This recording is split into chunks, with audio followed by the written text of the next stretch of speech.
Esta setmana en Divulga vos presentem un informe sobre com ha millorat la seva situació durant la crisi les comarques centrals i ens preguntem si és cert que el pa molt torrat és cancerigen.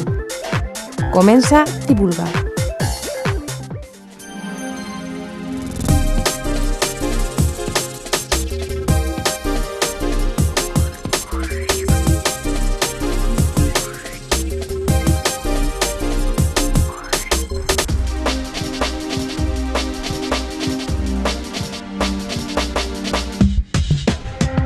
La crisi ha afectat a moltes indústries de la Comunitat Valenciana. No obstant, segons un estudi de la Universitat de València, la indústria de les comarques centrals ha resistit millor gràcies a l'especialització i la innovació. Aquest estudi recull dades sobre la Vall d'Albaida, l'Alcoià, el Comtat i la Foia de Castalla, una zona fonamentalment tèxtil y dedicada al joguet. Esta comarca, o una parte de la comarca, tradicionalmente se ha especializado en empresas de tipo textil.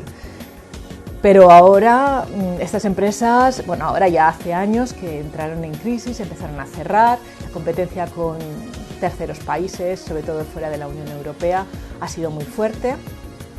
E incluso antes de que comenzara la crisis actual, estas empresas ya estaban empezando a cerrar. Es decir, que antes del 2007 la crisis industrial ya había llegado a estas comarcas. La zona está experimentando una enorme transformación. Y bueno, la crisis a ellos les ha cogido ya empezada, pero les está suponiendo una posibilidad de cambio y de adaptación. Eso, bueno, en ese sentido es positivo. Les comarques centrals és una de les zones de major tradició industrial de la Comunitat Valenciana, que des de finals dels 70 ha experimentat canvis importants cap a un model basat en empreses innovadores i que han demostrat que el seu teixit industrial és 10 punts superior a la mitjana autonòmica.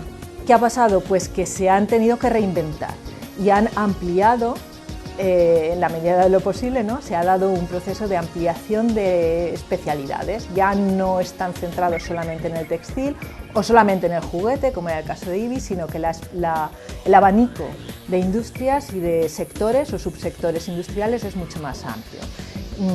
Digamos, tendiendo hacia, por ejemplo, industrias relacionadas con la mecánica, con la maquinaria, muy interesante, con el plástico, muy innovadoras además, que son capaces de responder muy rápidamente a las demandas del mercado. Eso es muy positivo para la zona. La investigació se centra en l'estudi de 5 punts fonamentals: la indústria, el capital humà, les infraestructures, la dinàmica innovadora de les empreses i el pes de la zona en la comunitat. A més, segons l'estudi dirigit per la professora Maria Dolores Pitarch, els sectors tradicionals no han d'abandonar-se, però cal introduir en ells un input d'innovació i de coneixement com una nova meta.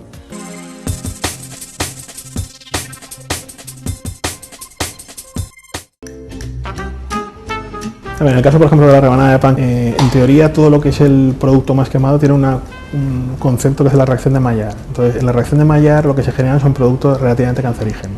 Es un elemento que siempre ha estado ahí. Lo que pasa es que en cocina además se utiliza mucho porque los componentes que originan la reacción de Maillard dan una fuerte potencial de actividad sensorial. Entonces, lo lógico, eso que plantean nuestras abuelas o nuestras madres, sobre todo de limar o quitar esa parte, es conveniente. Sobre todo ocurre más esa reacción de Maillard cuando el alimento en el cual se utiliza tiene muchos hidratos de carbono. En el caso del queso no. Pero por ejemplo en el caso de la rebanada de pan, al ser una base de hidrato de carbono, ahí es más fácil. Entonces bueno, es un componente que está muy estudiado y que lo que hace es limitarlo de cierta manera.